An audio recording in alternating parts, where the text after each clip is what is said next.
Hello everyone. Welcome to Shri Jayendra Rank Zone. I am your mentor and your friend for the subject biology. I will be taking animal science, that is zoology section. So my dear friends, in the previous lecture we have completed the male reproductive system, how the hormones they influence the formation of gametes in males. So regarding the male reproductive system, spermatogenesis, the reproductive tract in case of males, everything is being discussed in the previous lectures. So if you are having any doubts in the previous lecture, especially the male reproductive section, please go through the previous videos. Now I am going to start with the female reproductive system. So the female reproductive system, the main or the primary sex organ is the ovary. Okay, so we will be dealing with this part, means the primary sex organ, ovary, today. So let's start. Ovary, you know, in case of humans, a pair of ovaries is present, and ovaries, they are considered to be the primary sex organs in human females, right? Ovaries, they are paired structures on the left side and the right side. Paired structure. They are located in the upper pelvic cavity. Pelvic cavity means, see, there are two types of, the limb sections present in our body. One is the pectoral and the other one is pelvic. So pelvic basically lies in the lower abdominal region.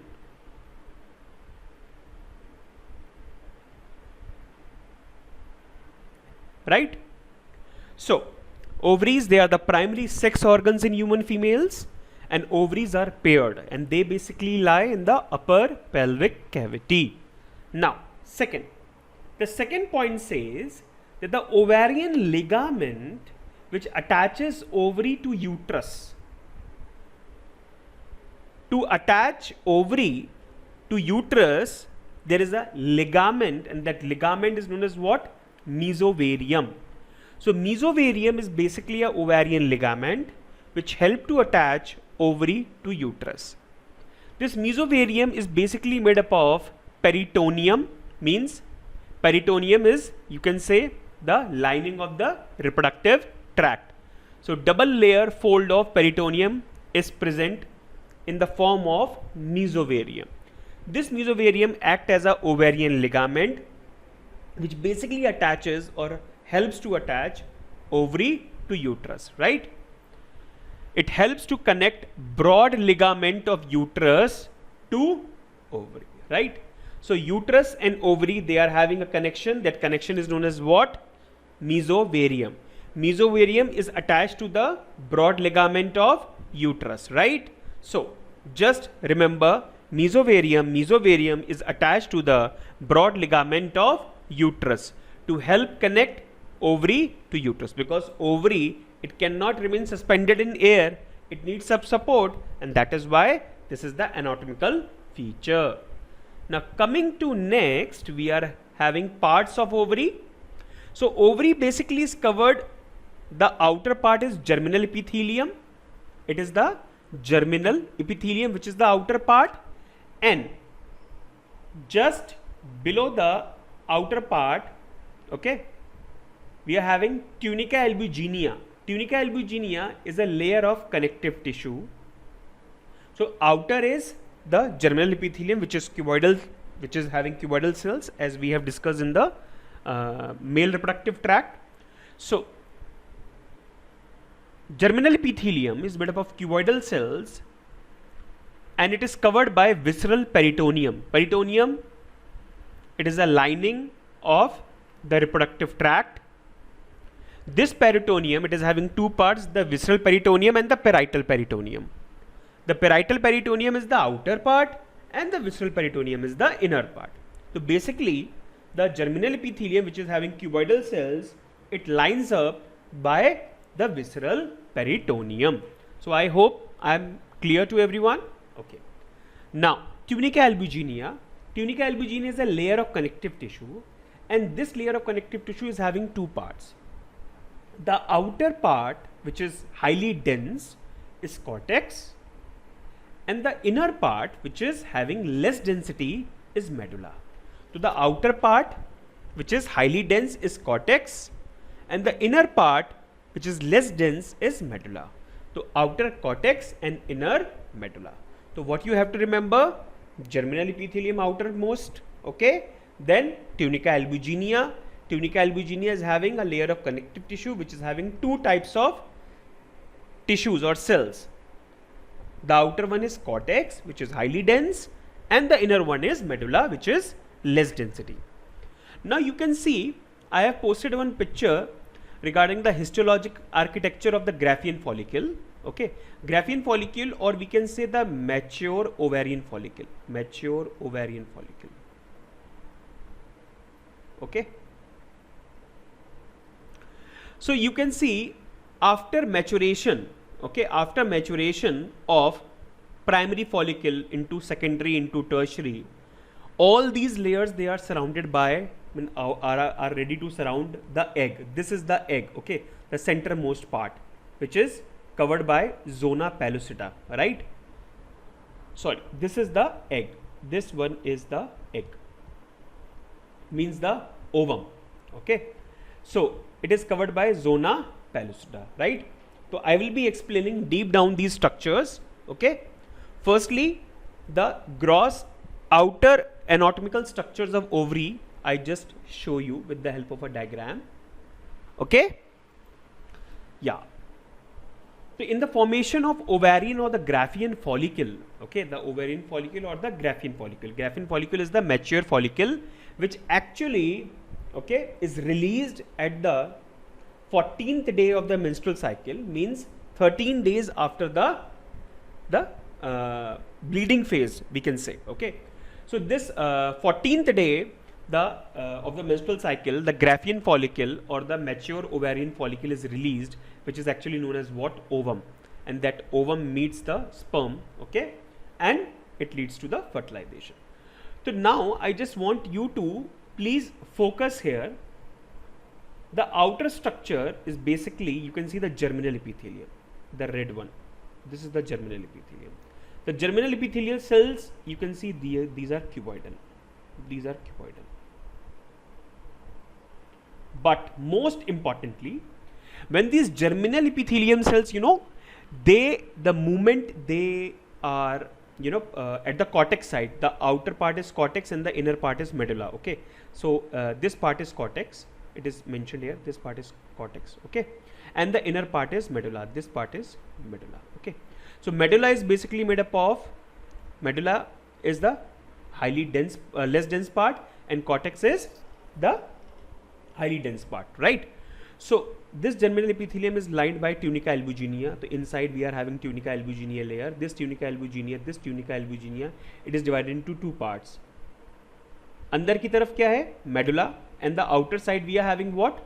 Towards the inner side we are having medulla, and the outer side we are having cortex. Now the most important thing, that you can see the dense supply of the arteries, okay. These arteries, they help to supply arteries and veins, they help to supply what? The vasculature or the blood, okay, to the developing follicle. Among this, the most important thing is what? At the time of embryological development,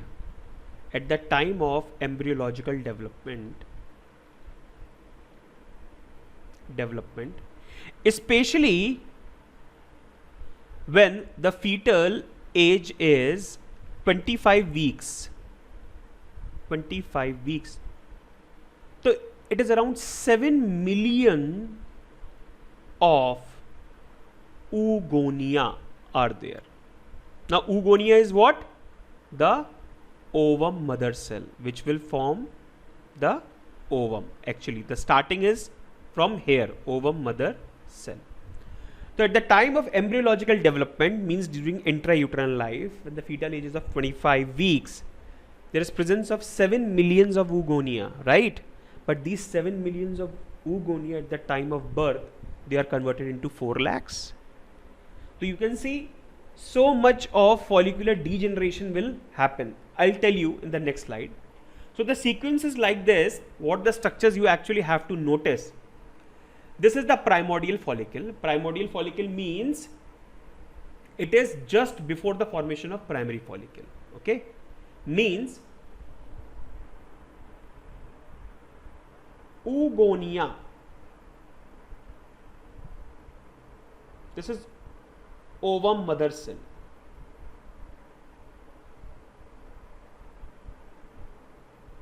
Okay, ovum mother cell. It undergoes repeated mitotic divisions, okay, to form repeated mitotic divisions. It is the oogonia is basically formed by the primordial, we can say, germ cells. Okay, so these primordial germ cells, also known as PGCs, they basically are converted into the oogonia, or we can say oogonia, they basically forms primordial germ cells because they both are having the reproductive capability. They undergoes the mitotic divisions to form the primitive germ cell, and this primordial germ cell, okay, or the first germ cell which is going to form the initial stages of the ova or the egg, so that is primordial germ cell. This primordial germ cell, it converts into the primordial follicle. This primordial follicle is converted into primary follicle. Then we are having many stages in a synchronized fashion to move. Now just you have to remember that this, after the formation of primordial follicle, we are having the primary follicle. The primary follicle, it converts into the secondary follicle. The secondary follicle, it converts into the tertiary follicle. The tertiary follicle converts into the mature follicle. So you just have to notice, it should be on your fingertips. Okay, so the primordial follicle, it forms primary follicle forms secondary follicle forms tertiary follicle forms mature follicle. This mature follicle undergoes ovulation, means this is the release of egg. The egg is released. The moment egg is released, the process known as what? Ovulation. It is known as what? Evolution. Everything is controlled under the hormones, and the hormones, they are required in a very optimal level in blood. Okay, so after the release of ovum, the wall, this wall, it gets degenerated, and after degeneration it forms what? Corpus luteum. Okay, within 9 days this corpus luteum gets degenerated. Okay, it completely gets degenerated. At the 23rd day of menstrual cycle, it is converted into corpus albicans. This is the white body. This is known as what? White body. Corpus albicans is not associated with any of the secretions, but corpus luteum, it secretes many hormones, right? So this corpus albicans, on 23rd day, it convert into the white body, that is corpus albicans, means the end of the cycle, right? So it depends upon the fate of the released ova whether it is going to fertilize or not. So this is just a introduction which is given, that what exactly the internal structure of a ovary says. So these different stages of follicles, formation of mature follicle, release of ovum, everything is under the control of hormones. Okay, so we'll move to the next slide. Now the primordial follicle, it is the developing primary follicle. Means primordial follicle, it basically is a developing primary follicle, means yet not primary follicle is developed. So this primordial follicle, you can see the cells which were cuboidal, the germinal epithelium cells which were cuboidal, they actually are getting flattened. Okay, they are now becoming flattened. Okay, some cells of the stroma, cortex is outside, right? and medulla is inside.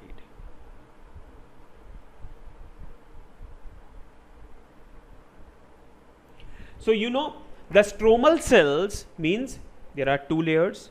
One is the germinal epithelium, then we have tunica albuginea, the outer cortex, the inner medulla. Okay. So some cells of the stroma, okay, they actually becomes flattened, okay, and surrounded a primary oocyte, the developing primary oocyte. This is the developing primary oocyte, if you can see, okay, here, this is the developing primary oocyte. The cells become flattened, right? And these flattened cells, they help to surround the primary oocyte, okay. Primary oocyte is basically formed by oogonia. It is formed by oogonia, okay.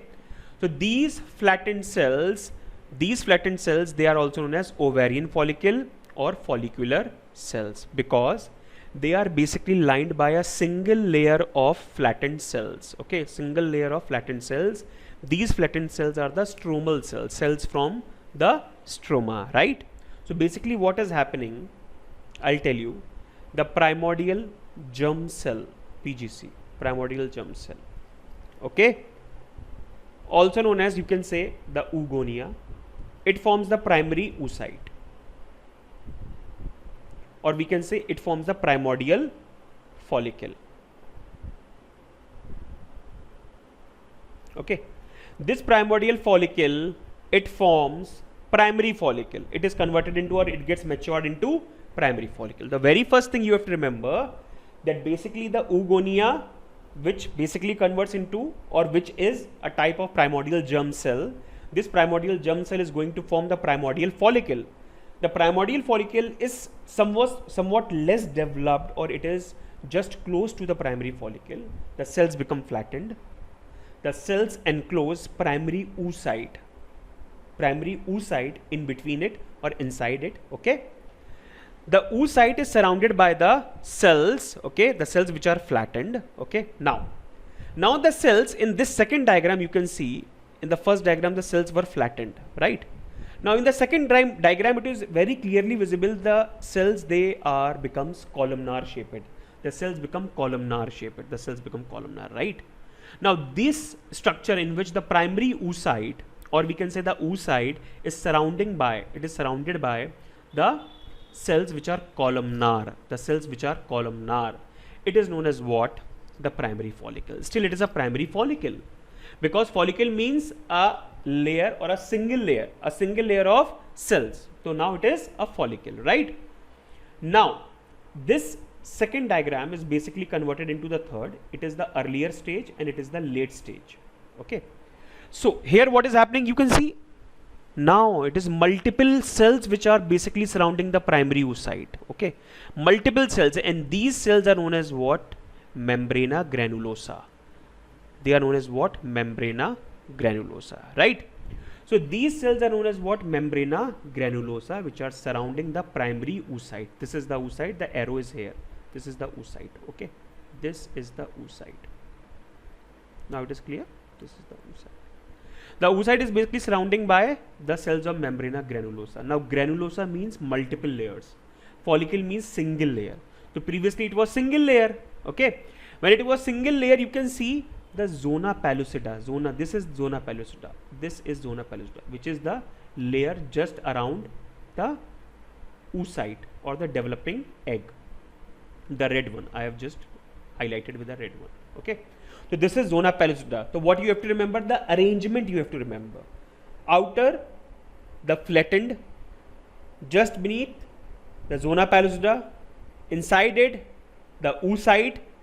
Oocyte is surrounded by granulosa cells, and now the zona pellucida becomes very prominent. You can see it becomes very prominent, the red one, very prominent, okay. The most important is around 4 lakh of these primary follicles are produced in both the ovaries, ovary A and ovary B, mean the right side and the left side, 4 lakh. But maximally of them, they undergoes the degeneration, and around 60,000 to 80,000, okay, are left over for further development.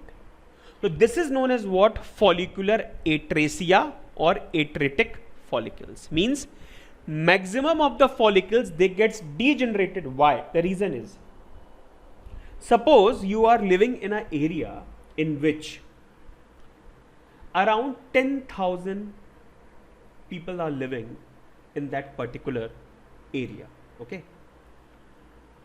Suddenly, anyhow, because of any reason, the population of that area, it got a hike, and it increases. The moment it increases, what will happen? Per individual, the area, the belonging area will become less, and that is why the individuals or the people, they will, they will feel what? They will feel uncomfortable to live there. Okay. So if you want to provide the nutrition, if you want to provide the food, okay, for the better development of primary follicle into secondary and secondary into tertiary, it's better to carry less number of follicles with them, because every developing follicle needs what? Food. Okay. And it's a miracle, or you can address it as a point of science, that out of these 4 lakh, only 450 ova are released by a human female during her reproductive lifespan. Means the moment puberty starts, okay, till the menopause, she can only deliver 450 ova, total 450 ova, okay, at the age of, till age of 50 years. Okay. So this is basically happening because of, to reduce the chances of misconceptions, to reduce the, you can say, to reduce the availability of the nutrition, the food, the blood supply to all the developing follicles. So that is why the number of follicles are getting degenerated by itself. So this is known as what? Follicular atresia or atrectic follicles. Okay. I hope, is this understood? Okay. So what you have to actually remember from this slide, that primordial follicle, developing primary follicle, it is not primary follicle. Okay. The cells are flattened. In primary follicle, okay, the cells are columnar. So this is the difference. Okay. And oogonia, we can say oogonia is basically, it is present in the cortex of the ovary. Okay. So basically oogonia, it is a type of primordial germ cell, okay, in the cortex of the ovary. It basically, forms the primordial follicle. How? So the ova, or we can say the developing egg, is basically surrounded by the cells. Okay, the cells which the further flattened and then becomes columnar. Okay. So this is all about the formation of primary follicle. Okay. Now we will talk about the formation of secondary follicle. Is that understood? Okay. So things you have to just register. You can just note it down. Zona pellucida. Okay. Columnar cells, then granulosa cells. Okay. Now, this is the continuation. Now what is happening? Actually, the follicle, it expands. It increases its size. Okay.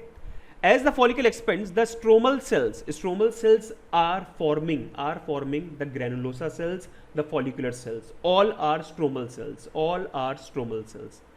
So as the follicle expands, the stromal cells condense to form, the stromal cells outside to condense to form theca interna. It is actually what is trying to say, the cells which are present outside here, where I am making the red markings. Okay. The cells here, the stromal cells here, they basically get condensed. Okay. They condensed. Okay. They come closer. Okay. And they become a layer that they are converted into a layer which is known as what? Theca interna. Okay. So basically theca interna is outside the membrana granulosa, right? It is outside the membrana granulosa. The cells of theca interna, they basically secretes estrogen. Right? Now, just after the formation of theca interna, the white fibrous tissues, especially, the fibrous tissues, they get thickened to form theca interna. Okay, theca externa, sorry, they form, thickened to form theca externa. Theca interna is already formed. Okay, so theca interna is basically formed by the stromal cells, right? The stromal cells, and theca externa is the fibrous tissue which gets condensed. Okay, so externa fibrous tissue, interna stromal cells. You can remember like this: externa, interna. Externa is fibrous tissue and interna is the stromal cells, right? Now, tertiary follicle. What is tertiary follicle? Okay, so primary follicle is converted into the secondary follicle. Okay, so secondary follicle, basically what is happening: formation of theca externa, formation of theca interna. Okay, expansion of the follicle size, production of estrogen, right? So everything is basically happening under the process of formation of secondary follicle. Now we are having the formation of tertiary follicle. Now you can see a cavity is formed. This cavity is known as what? Follicular antrum or antral cavity. Okay, so this cavity appears within the membrana granulosa. What exactly happens? Suppose it is a spherical structure and you just make a cut out here and pull both the sides apart. Okay, so when membrana granulosa cells, they get differentiated, okay, or they get shifted, so the cells of this side migrates towards this side and some cells migrate towards this side. So this hollow cavity is formed which is filled with fluid. Okay, this cavity is known as what? Follicular antrum or antral cavity, right? So the cavity appears within the granulosa, membrana granulosa. Okay, it is basically happening why? Okay, it is happening why? To basically create a space so that a developing baby can be nourished. Okay, right now the granulosa cells which are actually providing the nourishment, okay, now they want to segregate. They just want to keep on moving. Why? Because they want to create a space. Okay, now this follicular antrum is filled with fluid, right? Theca externa and interna are clearly visible at that stage of tertiary follicle. Okay, at the stage of tertiary follicle. Now there are two types of ovulators. In case of rabbit, just after 12 to 24 hours of copulation, the ovulation happens, release of the egg. In case of rabbit, the ovulation can only happen after it gets stimulated by copulation, coitus. But in case of human females, the ovulation can happen without coitus as well. Okay, so human females, they are spontaneous ovulator, without sexual intercourse, without coitus, without copulation, they are going to basically produce, they shed their eggs, okay, every monthly cycle. Okay, but in case of induced or reflex ovulator, especially in case of rabbit, it happens just after getting a stimulation through coitus. Now in case of antherian mammals other than primates, okay, we belong to primates. Okay, reproductive cycle is estrus. Okay, it is not menstrual cycle, it is estrus cycle, which is also known as what?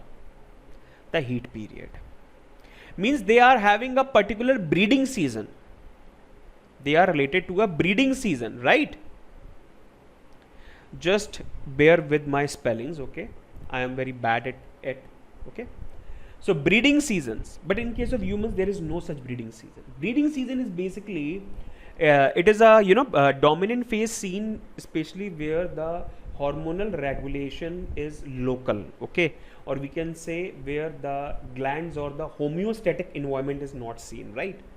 So in case of us, the regulation is always to keep the internal environment static, okay, to keep everything at the required level. Okay, so estrus cycle is seen in case of antherian mammals, okay, instead of menstrual cycle. Okay, means they basically wait for a breeding season, and that breeding season they can only reproduce. Okay, now coming to next, most important, maturation of tertiary follicle or the Graafian follicle. Now that antrum, okay, just I'll make here also. Okay, this is the antrum, and everywhere is cells. Okay, the granulosa cells. here you are having the developing ova. Okay, now you can see, I'll show you a exact diagram to help you. Okay, just give me a minute. I think the diagram is at the back. No shoes. Yeah, just look here. Okay, see the layers. Just first of all, the layers you remember. The theca interna. Okay, theca interna is this. Because maximally the people, they get confused here. Theca interna. Okay, I'll use another ink which will help you. These flattened cells, theca externa, right? Then all these cells here, they are granulosa cells, membrana granulosa cells, right? Some of the cells of membrana granulosa, they basically sag down. Sag down means they come down in the antral cavity. Okay, the cavity is known as what? Antrum. Okay, so basically some of the cells, they come down and they make a structure, a hanging structure. This structure is known as what? Cumulus ophareticus. Cumulus ophareticus or cumulus ophorus. Okay, this structure, ये जो structure है, this structure is known as what? Cumulus ophorus या ophareticus, right? So this is basically also formed by the granulosa cells, right? Nothing to worry, right? So everything is under control. Now basically what happens, the development, further development of this mature follicle, actually this is mature follicle, mean this is the developed follicle or Garfield follicle. So you can see the theca externa, then theca interna, then granulosa, then cumulus ophareticus, and then comes zona pellucida. Okay, so this layer is zona pellucida. This layer is zona pellucida, and inside it we are having a fully grown oocyte. Okay, oocyte means the primary oocyte and the secondary oocyte, right? Now you just remember there is one term given, theca interstitial cells. Whenever this term comes, interstitial cells, it means it is having capacity to get totipotented, means it is having a capacity to, you know, convert it into any other form of cell whenever is required. So these interstitial cells, they keep on dividing, you know, they keep on just filling the space. Okay, so that cells can never, or the formation of maturation of ovum can never be hampered. Okay, so everything is understood. What is cumulus ophareticus? Cumulus ophareticus means is just basically sagging down of the granulosa cells into the antral cavity. This is cumulus ophareticus. Okay, then theca externa is clear, theca interna is clear, antral fluid is clear. Okay, yeah, it is done. Okay, now coming to this zona pellucida. This zona pellucida, just at the time of formation of cumulus ophorus, so we can see the cells which are very close to the granulosa cells, which are very close to the zona pellucida, they are converted into corona radiata. Okay, what I am saying, just, you know, pay attention. The cells which are very close to, you know, I'll rub this so that I can make you understand. The cells which are very close to these cells, they are very close to zona pellucida. So these cells, they make corona radiata. Corona radiata, sorry. So it means basically we are having zona pellucida, and outside zona pellucida we are having a layer made up of granulosa cells, right? Membrana granulosa cells, and they are making what? Corona radiata. Okay, so now if I ask you one question, that can you give me a brief, you know, outline of different layers around ovum? Okay, then you will start your journey by theca externa, then theca interna. Okay, then membrana granulosa, Then comes what? Corona radiata. Then comes what? Zona pellucida. तो externa, interna, granulosa, radiata, pellucida. Externa, interna, granulosa, radiata and pellucida. Okay. Theca externa, theca interna, then granulosa, then radiata, and then pellucida. Right? Is it clear? Okay. Then if I ask you what is cumulus opharicus or ophareticus, so you have to just answer that cumulus opharicus is what? Some of the granulosa cells, they actually sag down into the antral cavity, that is known as what? Cumulus opharicus. Okay. So cumulus opharicus is clear. Okay. Now what is discus proligerus or germhill? Okay, very tough terms to remember. No issues. Discus proligerus or germhill. Okay, now I'll just go back to the diagram. Yeah, this is. Now you can see there are some granulosa cells. Suppose I talk about this. The granulosa cells which actually help to attach cumulus opharicus to the ovum wall. ये जो ovum का wall है, sorry, the ovum wall. This cumulus opharicus is getting attached to the ovum wall, means the outer layers. Okay. So it is basically happening because of discus proligerus. Okay. So what is discus proligerus? It is basically a structure which helps to connect cumulus ophorus to wall of ovary. ठीक है? Is it understood? Now, zona pellucida converts into corona radiata, means the cells which are very close to the, it's not like that zona pellucida is going to absent, it is going to vanish. Okay, the outer layers of zona pellucida, which are the membrana granulosa cells, they convert into corona radiata. Okay, so just remember that. Okay, now the secondary oocyte, whenever I will write the term like this, secondary oocyte metaphase, means the cell division of secondary oocyte get arrested at metaphase. It get arrested at metaphase, and this secondary oocyte is released in the form of matured ovum. Okay, so during ovulation, if the egg is released, so what will be its stage? The stage is metaphase. What will be its ploidy? Small n. Obviously, it is a haploid. Okay. Around 450, I have just told you, 450 ova released by human female during her lifespan. Okay, is that understood? Okay, now coming to next. This is the flow chart of a life cycle of ovum, that the ovum basically is going to perform all these functions. How it is basically converting into one form to the other form. The first is primary oocyte. Primary oocyte is basically, before it in the intrauterine life, primary oocyte was the primordial germ cell or the oogonia, right? This primary oocyte is actually formed, okay, at the time of birth, but the cell division is arrested. In bracket, I told you previously, if I will write the stage or a phase of cell division in a bracket, it is means arrested. So the cell division is arrested in prophase. Okay. The diplotin stage of prophase, the cell division is arrested. Okay.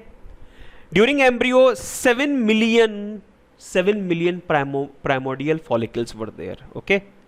But at the age of puberty, 4 lakh. Okay. 7 million was there, but at the age of puberty, 4 lakh only. This primordial follicle is converted into primary follicle. The primary follicle, it is also having primary oocyte. The condition is 2n. Right? The cell division is already arrested in prophase. During puberty, out of 4 lakh, maximum of them getting degenerated. Okay, only 1,20,000 or 1,60,000 are remaining.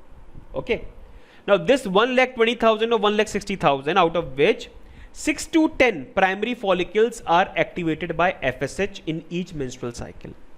So every menstrual cycle is basically followed by the activation of 6 to 10 primary follicles, not primordial. Primordial means primitive to primary. Okay, pre to primary. Okay, means Dadaji. Okay. Now, so primordial follicle is converted into primary follicle. Okay. Both primordial and primary follicle, they are having primary oocyte. Primary oocyte, okay, the primary oocyte is basically having the cell division arrested in a prophase stage, right? Now, the secondary follicle is also having primary oocyte, again the same stage of cell division, and it is 1 to 2, not 6 to 10. 6 to 10 were primary follicle, okay, they were primary follicle, right? Now this secondary follicle is converted into mature tertiary follicle or the Graafian follicle, which is having the secondary oocyte. Secondary oocyte means first meiotic division is complete. Okay, and the second meiotic division started, but the second meiotic division is also arrested at metaphase stage. Okay, so two catches are there. In case of primordial follicle, it forms primary follicle which is delivered at the time of birth. Okay, at the time of birth. So in embryological life, they were primordial follicles, how many? 7 million. But at the age of puberty, the primordial follicles are only 4 lakh. Actually, primordial follicle basically converts into the form of primary follicle, which is actually released at the time of birth. Okay, so these primary follicles at the time of puberty, mean from birth to puberty, the count is decreasing from 4 lakh to 1,60,000. The count is decreasing. Okay, out of each, during each menstrual cycle, with the help of follicle stimulating hormones, 6 to 10 primary follicles are matured. Okay, they are converted into secondary follicle. Now 1 to 2 of secondary follicle are converted into mature tertiary follicle. Now this stage number 1, stage number 2, stage number 3, they all are having the primary follicle in prophase stage. Remember that. In mature tertiary follicle, the Graafian follicle, or we can say it is secondary oocyte, means first meiotic division is complete, the second meiotic division started, and that too it is already arrested in metaphase stage. Okay, there is no completion of secondary meiotic division. Now rupture of Graafian follicle, this Graafian follicle gets ruptured with the help of LH hormone. So this LH hormone, it basically helps in the rupturing of Graafian walls and lead to evolution. This ovulation helps in the release of egg. Now, if the egg in ampulla gets fertilized, then secondary meiotic division will be completed. So secondary meiotic division basically completes when the ovum, released ovum, gains or it is fertilized. It mates the sperm. Okay. If not, then the degeneration of secondary oocyte. Okay, so here also it is in metaphase stage. Here, if fertilization happens, the secondary meiotic division will be completed. Understood? So this is the flow chart of the life cycle of ovum. Okay, the catch you have to remember: primary follicle to primary follicle, primary follicle to secondary follicle, secondary follicle to tertiary follicle, tertiary follicle further matures to from Graafian follicle. The Graafian follicle is having secondary oocyte.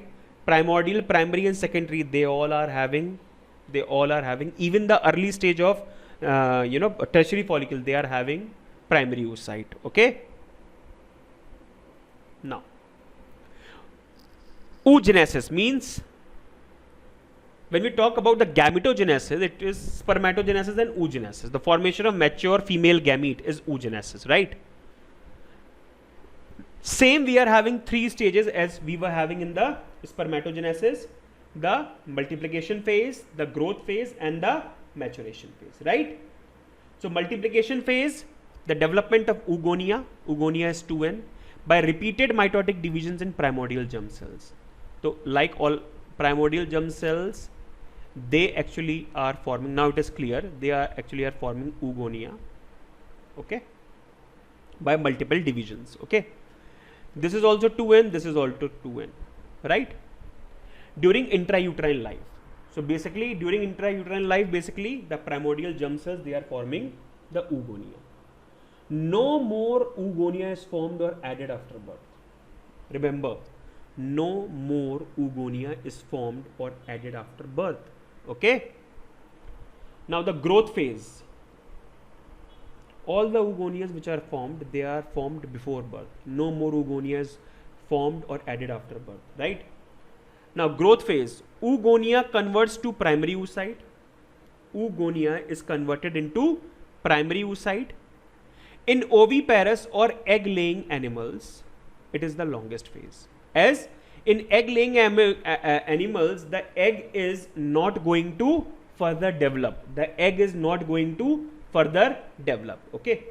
So the growth phase in case of oviparous animals is longest. Okay. Because the egg is not going to develop further inside the uterus. Okay. So in case of maturation phase, in case of humans, the maturation phase is longest, because actually the developing baby in case of viviparous animals, it had to develop in the uterus, inside uterus. But in case of oviparous, the eggs are laid off and they will further, okay, gets matured outside the body. Okay. Now, by this time, developing fetus is 25 weeks old. Okay. By this time, the developing baby is fetus is 25 weeks old, and all the oogonia are produced as a result of mitosis. Okay. So all the oogonia which are produced by the primordial germ cells, they are basically what? Because of the mitotic divisions, 2n. Okay. So the first maturation division, that is meiosis 1, it happens in maturation phase. So whether we talk about multiplication phase, whether we talk about growth phase, all are having diploid cells. No oogonia is haploid, all oogonias are diploid. Okay. Primordial germ cell is basically going to form the oogonia, as we were having in the spermatogenesis spermatogonia. The same case we are having oogonia. Okay. The first maturation division, that is meiosis 1, takes place but get arrested in prophase. Okay. So it get arrested in prophase, that is diplotein stage. Okay.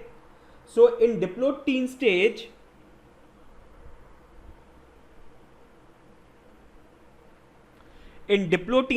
especially in case of prophase, the first maturation division, meiosis 1, takes place but get arrested in prophase, diplotein stage. Okay.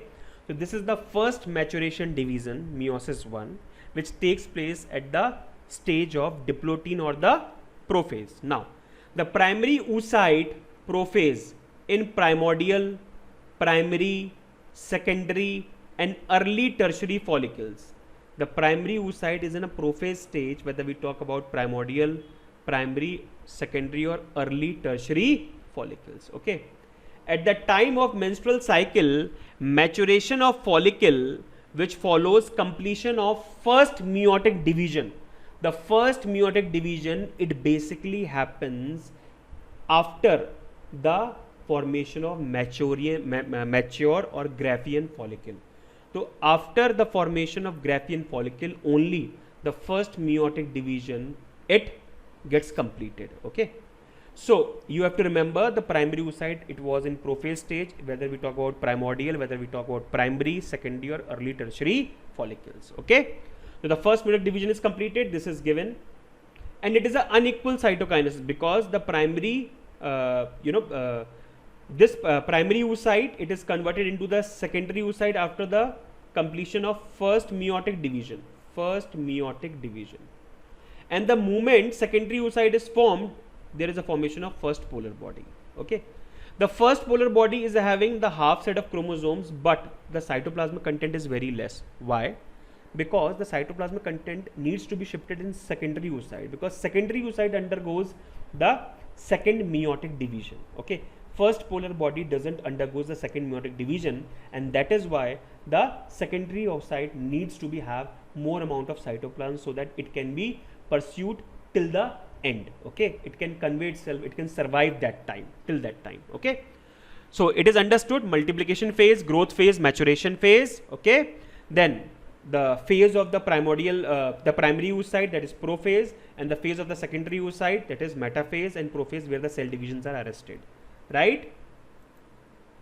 Now this is a diagram which will help you. This is the multiplication phase, chromosome number 46, type of germ cells oogonium. Okay. Type of division mitosis. Okay. additional oogonia are formed. Additional oogonia. Okay.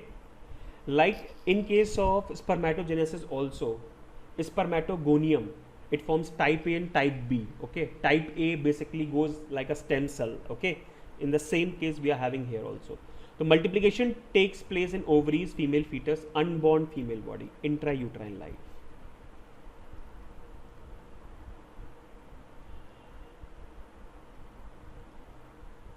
Okay. Then growth phase, 46 chromosomes. Primary oocyte, that is 2n. Primary oocyte, that is 2n.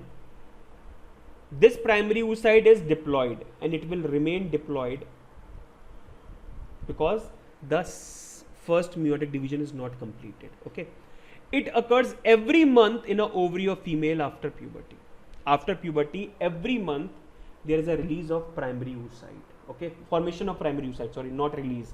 Release to mature or Graafian follicle का होगा. Okay.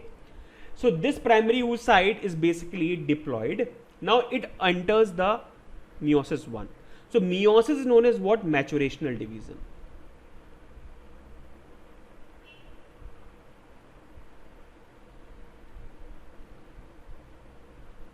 Okay. And before that we are having the divisions which are mitotic. Okay. So during maturational division, what happened? The primary oocyte, it undergoes the meiosis 1. It forms secondary oocyte. Secondary oocyte means small n, and the first polar body is small n. Okay. This secondary oocyte, okay, it is basically completed with the first meiotic division. Now the second meiotic division will arrest at the stage of metaphase. Okay. So during ovulation, the secondary oocyte which is released with the arrested cell division at metaphase, if undergoes fertilization, so the secondary meiosis will be, or second meiosis will be completed. Okay. And the moment second meiosis will be completed, now how it is happening? The moment sperm enters the ova, so metaphase promoting factor, they gets blocked. Blocking of metaphase promoting factor. And synthesis of anaphase promoting factors. Anaphase promoting factors. So that is why the meiosis, second meiotic division will be completed, right? So all these polar bodies, whether we talk about the second polar bodies, they all get degenerated in normal conditions. Okay. So there is no fate of first polar body. Okay. And the first polar body cannot reduce its number of chromosomes. Okay. So it is just have to, bear that number of chromosomes, right? Now coming to the next slide. What are the ploidy of different cells during oogenesis? We have just discussed the flow chart having that how gamete, a female gamete is formed, a mature female gamete is formed. Primordial germ cell 2n diploid, oogonia 2n diploid, primary oocyte prophase metaphase, prophase arrested cell division 2n diploid, whether of any stage already explained.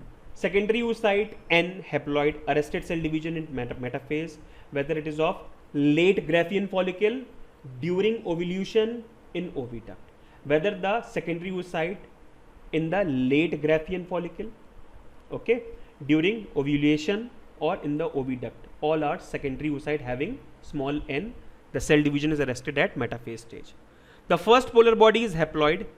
During fertilization, blocking of metaphase promoting factor and synthesis of anaphase promoting complex leads to the completion of second meiotic division. I have already told you. Okay. Now the first polar body, it doesn't undergo second meiotic division, and that is why it cannot reduce its number of chromosomes. So this is the gist. Okay. In the gametogenesis, just you have to have a look on the number of chromosomes and the polar bodies which are forming, which is the part of the multiplication phase, growth phase, and which is the part of the maturational phase. Okay. Now this is the hormonal control of female reproductive system. Okay. So basically the hypothalamus, it is same as we have studied in in case of spermatogenesis. Okay, some things are different. Okay, we'll register it. Like hypothalamus, it is basically giving rise to the growth hormone, gonadotropin releasing hormone, GnRH. This gonadotropin releasing hormone, it stimulates the anterior pituitary. Anterior pituitary further secretes the luteinizing hormone and the follicle stimulating hormone to excite ovary. ovary further secrete estrogen and progesterone, right? Estrogen and progesterone. Now the increased levels of estrogen and progesterone creates a feedback, a negative feedback and a positive feedback. Especially estrogen and progesterone both, if their levels are high, they will create a negative feedback to decrease the levels of GnRH and LH and FSH. And especially if we talk about the estrogen only, it will create a positive feedback at the time after the release of ovum, means if the menstrual cycle is having a day range of 19 to 21 days, okay, then it will create a positive feedback. Okay, I think this part, the hormonal control of female reproductive system and the menstrual cycle, I will be taking in the next turn. I hope everything is clear till now. Even then, you can just ask me the problems whatever you are having. Till then, I'll take leave from your side. Okay, take care, stay safe, stay blessed. Bye bye.